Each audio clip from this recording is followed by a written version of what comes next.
Hello everybody, good afternoon. আমি শ্রেয়সী। তো আজকে আমি তোমাদের জন্য একটা মিনি ভ্লগ নিয়ে এসেছি। আজকে আমি দেখাবো আমার ফ্ল্যাট, যেটা আমার স্কুল থেকে আমাকে দেওয়া হয়েছে, মানে কর্মসূত্রে আমি যেখানে থাকি সাঙ্গামনিরে। আমি গত মাসেই এখানে শিফট করেছি। তো এটা আমার ফ্ল্যাট। আজকে সেটাই তোমাদের সাথে ভাগ করে নেব। তো আমি জাস্ট অল্প করে একটু সাজিয়েছি। পুরো রুম ট্যুর আজকে দেবো না, যদিও সমস্ত অগোছালো আছে। এটা একটা 1 BHK ফ্ল্যাট, যেটা আমাকে অ্যালট করা হয়েছে স্কুল থেকে। হয়তো এমন কিছু ব্যাপার না, কিন্তু আমার কাছে এটা একটা বড় ব্যাপার, একটা অ্যাচিভমেন্ট বলতে পারো। তো এটা আমার নিজের নামে ফ্ল্যাট, রেন্টেড, স্টিল এটা আমার কাছে একটা বড় ব্যাপার।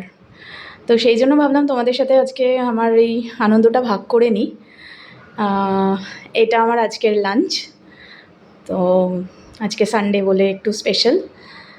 এটা কিচেন, যেটা এই যে ঠিক করে সাজিয়ে উঠতে পারিনি, যদিও টুকটাক জিনিসপত্র রাখা। আমি অন্য আরেকদিন ভালো করে সব ঘুরিয়ে দেখাবো। আর এখানে এই কর্নারে, এটা নর্থ ইস্ট কর্নার, তো যেখানে আমি ঠাকুর বসিয়েছি, এখানে ঠাকুর রেখেছি। আর এটা হচ্ছে ব্যালকনি। এখান থেকে অনেকবার অনেক ভিডিও টিডিও দিয়েছি আমি। তো এটাই আজকের ব্লগ। আমার ব্লগটা তোমাদের কেমন লাগলো অবশ্যই জানিও। বলা হয় যে মেয়েদের নিজেদের কোনো বাড়ি নেই, তো সেই দিক থেকে আমার একটা ছোট্ট স্বপ্ন পূরণ আজকের ব্লগটা। তো তোমাদের কেমন লাগলো বলো, আর তোমাদের স্বপ্নগুলোর কথাও আমাকে জানিয়ে যেও কমেন্ট বক্সে। হ্যাপি সানডে, সবাই ভালো থেকো। আবার দেখা হবে অন্য কোনো ব্লগে, অন্য কোনো ভিডিওতে।